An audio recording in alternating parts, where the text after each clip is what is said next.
ஜெகத்குருவே சரணம். மந்த்ராலய மகான் மகாபிரபு ஜெகத்குரு ஸ்ரீ ஸ்ரீ ராகவேந்திர சுவாமிகளுக்கு ஆத்மார்த்தமான நன்றிகளையும் வணக்கங்களையும் அவருடைய பொற்பாத கமலங்களில் பணிவுடன் சமர்ப்பிக்கின்றோம். நீங்களும் உங்கள் குடும்பத்தாரும் இகபர சுகம் ஆனந்தம் அனைத்தும் பெற்று குருராஜருடைய கருணை அருள் ஆசிகள் அனைத்தும் பெற்று என்றென்றும் வாழ்வாங்கு வாழ வேண்டும் என்பதனையே பிரார்த்தனைகளாக அவருடைய பொற்பாத சூடுகளில் பணிவுடன் சமர்ப்பிக்கின்றோம். இந்த மாதம் அப்படிங்கிறது ஒரு மறக்க முடியாத மாதமாக நிச்சயமாக குருராஜர் பக்தர்களுக்கு இருக்கும். அதுவும் இந்த மாதத்தில் 2 வைபவங்கள் வருது. இந்த மாதம் 19ஆம் தேதி வியாழக்கிழமை ஒரு முக்கியமான நாள். மறக்கவே மறக்காதீங்க. உங்களுடைய கேலண்டரில் நோட் பண்ணி வைங்க, டைரியில் நோட் பண்ணி வைங்க, ரவுண்ட் பண்ணி வைங்க. அந்த 19ஆம் தேதி அப்படிங்கிறது முக்கியத்துவம் வாய்ந்த நாளாக இருந்து கொண்டிருக்கிறது. இந்த மாதத்தில் நம்ம ஏற்கனவே சொல்லியிருக்கோம், 2 நாட்கள், அந்த 2 நிகழ்வுகள் இருக்குது, 2 வைபவங்கள் இருக்குது, புனித நாட்கள் இருக்குது. அதில் முதலில் வரக்கூடியது இந்த 19. அந்த 19உடைய முக்கியத்துவம் என்ன அப்படின்னு பார்த்தோம்னா, மகாபிரபு ஜெகத்குரு ஸ்ரீ ஸ்ரீ ராகவேந்திர சுவாமிகள் கோடானு கோடி பக்தர்களுக்கு தம்முடைய அருளையும் அனுகிரகங்களையும் ஆசிகளையும் தொடர்ந்து கொடுத்து கொண்டிருக்கக்கூடிய வள்ளல். மற்றவருடைய சோகம் அப்படிங்கிறது, அந்த சோகத்தை உடனே தீர்த்து வைக்க வேண்டும், தன்னை நம்பி நாடி வந்திருக்கக்கூடியவர்களுக்கு உண்டான எதிர்காலத்தை வழங்க வேண்டும், அவர்களுடைய கர்மாவின் அடிப்படையிலும் அவர்களுடைய நம்பிக்கையின் அடிப்படையிலும் அவர்களுக்கு உண்டான நல் விளைவுகளை என்றென்றும் தர வேண்டும் அப்படிங்கிறதைய தன்னுடைய கொள்கையாக வைத்துக்கொண்டு துங்கபத்ரா நதிபாயும் மாஞ்சாலம் கிராமத்தில் ஜீவ பிருந்தாவன பிரவேசம் செய்து எத்தனையோ பக்தர்களுக்கு தம்முடைய அருளையும் ஆசிகளையும் வழங்கி கொண்டிருக்கக்கூடிய நம்முடைய ஜெகத்குரு மகாபிரபு ஸ்ரீ ஸ்ரீ ராகவேந்திர சுவாமிகள் பட்டாபிஷேகம், அதாவது பீடம் ஏற்ற நாள், முடிசூடி கொண்ட நாள்.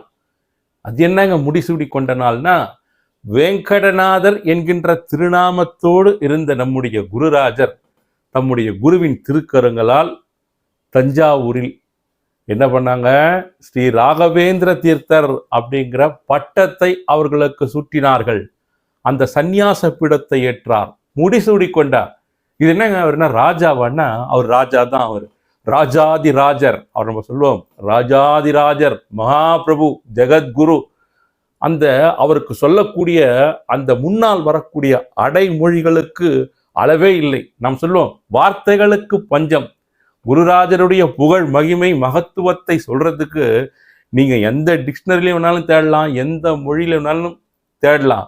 ஆனா அந்த உணர்வுகளை நாம் எவ்வாறு வெளிப்படுத்தும், இந்த உணர்வுகளுக்கு இன்ன வார்த்தை இருக்கிறது அப்படின்னும் போதுதான் அந்த வார்த்தைகளுக்கும் பஞ்சம்தான் அப்படின்னு சொல்லுவேன். அவர் முடிசூடி கொண்ட நாள், பட்டாபிஷேகம் ஏற்ற நாள். ஒரு ராஜா இருக்காருன்னா அவர் முடிசூடி கொண்டால், அவர் அரசனாக முடிசூடி கொண்டால் அந்த ராஜ்யமே அவருடைய ஆளுகைக்கு வருகிறது இல்லையா? நம்முடைய குருராஜர் முடிசூடி கொண்டதன் பிரகாரம் என்னன்னு கேட்டா, ஒவ்வொருவருடைய கவலை, ஒவ்வொருவருடைய துன்பம் அவர் அத்தனையும் அவர் தன்னகத்து எடுத்துக்கொள்கிறார். அவர் ஆளுகைக்கு வந்து விடுகிறது. உங்களுக்கு இருக்கிற, நீங்க அவர் பக்தராயிட்டீங்கன்னா உங்களுக்கு வரக்கூடிய கஷ்டம் துன்பம் அது எல்லாமே அவருடைய பார்வைக்குட்பட்டு வருகிறது. அவர் அதனை அரசாட்சி செய்கிறார். அதை எடுத்துட்டு நிம்மதி, சந்தோஷம், மகிழ்ச்சி அப்படிங்கிற ஒரு அற்புதமான பதில்களை உங்களுக்கு தொடர்ந்து கொடுத்து கொண்டிருக்கிறார். சுவாமி சந்நியாச பீடம் ஏற்றுக்கணுன்றது அவருக்கு விருப்பமே கிடையாது. ஆக்சுவலாக நிஜமாவே கிடையாது. நிறைய பேர் சொல்லுவாங்க, நான் நிறைய நண்பர்கள்லாம் பார்க்கும்போது உள்நாட்டிலும் சரி வெளிநாட்டிலும் சரி, இல்லை அவர் சுவாமி குடும்பத்தை விட்டுட்டு போயிட்டாரு, அது கடமை அவர் பண்ணல அப்படிங்கிற மாதிரி சில அன்பு நெஞ்சங்கள் சொல்றதை கேள்விப்பட்டிருக்கோம். அதன் பிறகு அவர்கள் ராகவேந்திர பக்தர்களாக மாறி இருக்கிறார்கள். அந்த வகையில் பார்த்தோம்னா அவருக்கு சந்நியாச பீடத்தை ஏற்கிறதுக்கு துளி கூட விருப்பமே கிடையாது. அவர் குரு அவரை அழைத்து எவ்வளோ சொல்றார்.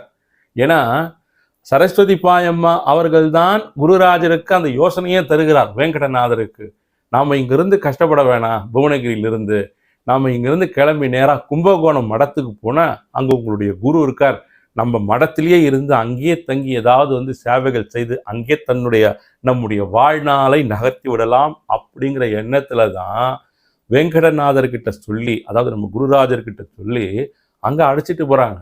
ஆனால் அவருக்கு தெரியாது, என்ன தெரியாது, அந்த இடம் மிகப்பெரிய திருப்பு முனையை ஏற்படுத்தக்கூடிய இடமாக இருக்கும் கும்பகோணம் அப்படிங்கிறது தெரியாது.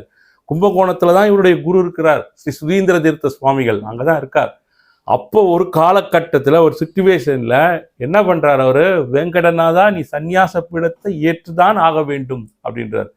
இல்லை குருவே என்னால் முடியாது, என்னுடைய தர்மபத்தினி இருக்காங்க, என்னுடைய மகன் இருக்கான், அவனுக்கு இன்னும் எதுவுமே பண்ணல, அப்படின்னா விட்டுட்டு வர முடியாது, எனக்கு இதில் துளியும் விருப்பம் கிடையாது, பெரிய பெரிய பதவிகளில் விற்றிருக்கக்கூடிய நீங்கள் எங்கே அந்த பீடத்தில் அமர்ந்து நீங்கள் சுவாமிக்கு பூஜை பண்ணிட்டு இருக்கீங்க, உங்கள் எதிரிலே நான் ஒன்றுமே கிடையாது சுவாமி, என்னை விட்டுருங்க, எனக்கு இதில் விருப்பம் இல்லை அப்படின்னு தான் சொல்கிறார் அவர். அவர் எடுத்த உடனே பட்டம் கொடுக்குறாங்கன்னா வாங்க நான் முதல்ல வந்து உட்காந்துக்கிறேன் அப்படி போகவில்லை சுவாமி, அவருக்கு அதில் விருப்பமே இல்லை, மறுக்கிறார் முதல்ல. அதன் பிறகுதான் சரஸ்வதி தாய் அவர் முன்னால் தோன்றி, வெங்கடநாதா நீ லோகக்ஷேமத்திற்காக பிறப்பெடுத்திருப்பவன், இந்த அவதாரமே உன்னை நம்பி எத்தனையோ பக்தர்கள் வரப்போகிறார்கள் வெங்கடநாதா, நீ இந்த சந்நியாச பீடத்தை ஏற்றுக்கொள் அப்படின்னு சொல்லிட்டு தெய்வமே காட்சியளித்து சொல்றாங்க. ஏன்னா உன்னுடைய வாழ்க்கை அப்படிங்கிறதுக்கு லௌகிகத்துக்காக வரல, நீ இப்போ உனக்கு இருக்கக்கூடிய உன்னை சார்ந்த 2 பேர்களை சொல்லி கொண்டிருக்கிறாய் இந்த இடத்துல. உன்னை பார்க்க கோடானு கோடி பக்தர்கள் இனி வரும் காலங்களில் வந்து கொண்டே இருப்பார்கள், அவர்களுடைய துன்பங்கள் துயர்கள் எல்லாம் களையக்கூடிய இடத்தில் நீ அமர்ந்து அந்த மேன்மையான பணிகளை செய்ய போகிறாய் வெங்கடநாதா, தயங்காமல் உம்முடைய குரு சுதீந்திர தீர்த்தர் அவர்கிட்ட இருந்து பீடத்தை பட்டத்தை ஏற்றுக்கொள் அப்படின்னு சொன்ன உடனே தாங்க அவர் வந்து பட்டம் ஏற்க ஃபைனலைஸ் பண்ணுறார். அது முன்னால் வரைக்கும் அவர் பண்ணல. அதன் பிறகுதான் அந்த பட்டமேற்பு விழா, அந்த பதவி ஏற்பு விழான்னு சொல்கிறோம் இல்லைங்களா, பீடம் ஏற்கிறது, அது எங்கே நடக்குதுன்னா தஞ்சாவூரில் நடக்குது, தஞ்சாவூர் அரண்மனையில் நடக்குது. இப்போ கூட எவ்ரி இயர் பார்த்தீங்கன்னா நம்முடைய மந்திராலய மடத்து பீடாதிபதிகள் ஸ்ரீ ஸ்ரீ சுபதீந்திர தீர்த்த ஸ்ரீபாதங்கள் சுவாமிஜி அவர்கள் வந்து வருஷத்துக்கு ஒரு முறை அந்த இடத்துக்கு வந்து அவருக்கு எந்த இடத்தில் அவர்களுக்கு அந்த பீடத்தை வழங்கினார்களோ அந்த இடத்தில் அமர்ந்து ஒரு அற்புதமான பூஜையை அந்த இடத்துல செஞ்சுட்டு தான் போவார். ஒவ்வொரு வருடம் தொடர்ந்து அவர் செய்துட்டு இருக்கிறார் தஞ்சாவூரில். அப்பேற்பட்ட மகாபிரபு ஜெகத்குரு ஸ்ரீ ஸ்ரீ ராகவேந்திர சுவாமிகளுடைய அந்த பட்டாபிஷேக தினம் இது வந்து 405வது பட்டாபிஷேக தினம். எத்தனை வருஷங்க ஆச்சு அப்படின்னு நம்ம கேட்போம் இல்லையா, 405. எப்போ அவருக்கு பட்டம் கொடுத்தார்கள் அப்படின்னு பார்த்தா 1621 கிபி 1621 அவருக்கு அவருடைய சுதீந்திர தீர்த்த சுவாமிகள் அவருடைய குருநாதர் ஸ்ரீ ராகவேந்திர தீர்த்தர் அப்படின்ற பட்டத்தை தரார். அந்த ராகவன் இந்திரன் அந்த ரெண்டுத்தையும் இணைக்கும் பேர் தான் அந்த ராகவேந்திரா அப்படின்னு சொல்லுவாங்க.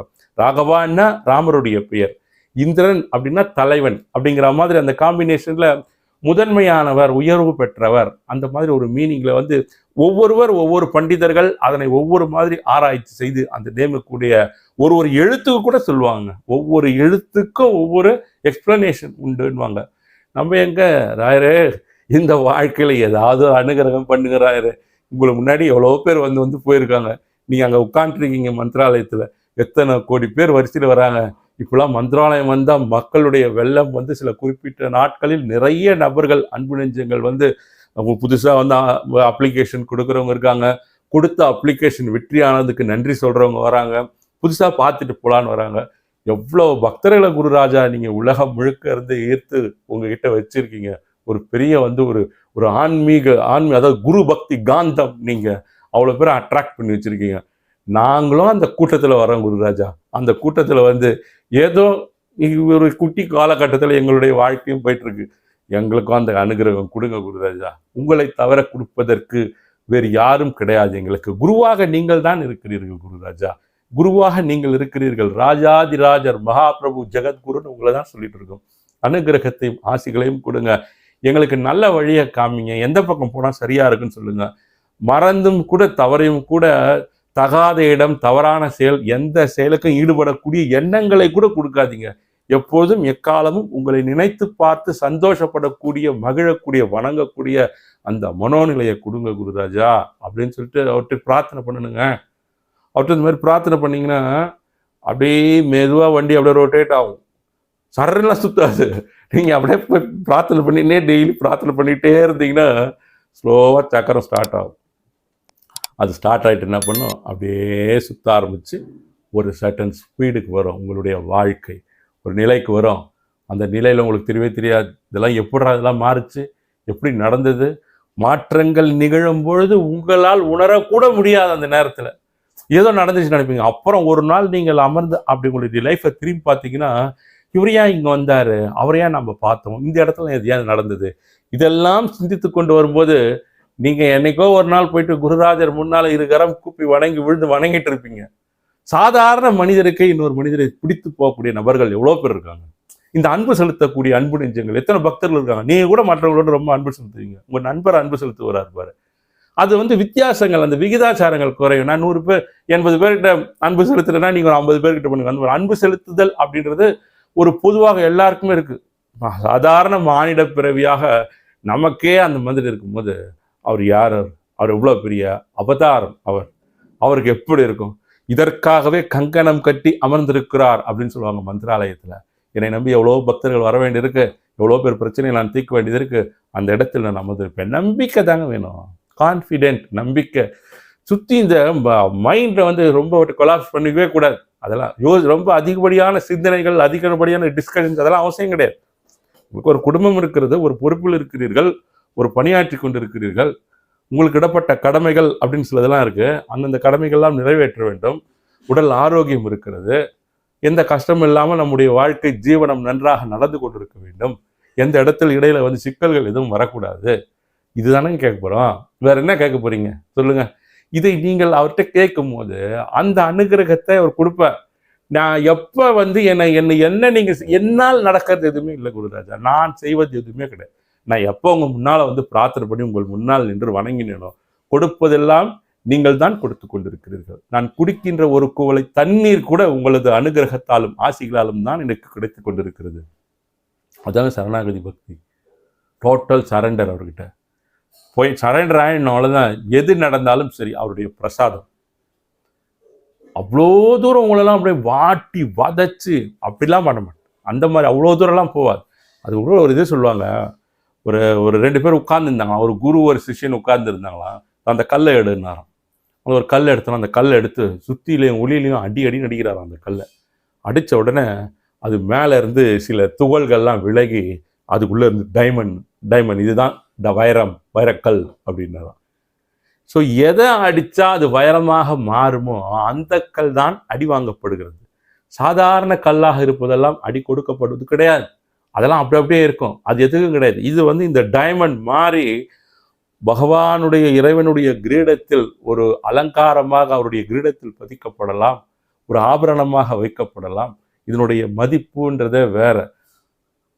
இப்படிலாம் எப்படிங்க இதெல்லாம் சொல்லி எவ்வளோ நேரம் அங்கே தாங்கிறதுனா, இதுதான் யதார்த்தம், இதுதான் நிஜம்.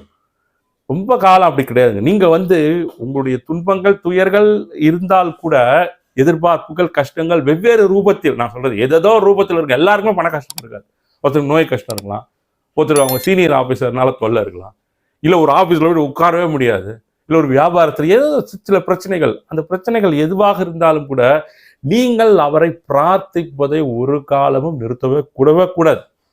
தினம் ஒரு பிரார்த்தனை பண்ணிகிட்டே இருக்கணும். நம்ம சொன்ன பாருங்க, போன பதிவு பார்க்காதவங்க பாருங்க, போன பதிவுக்கு முந்தின பதிவு, அந்த 2 நாட்கள் என்ன பண்ணணுன்ட்டு ஆத்ம தியான பிரார்த்தனை அப்படின்னு ஒன்று சொல்லியிருக்கோம்.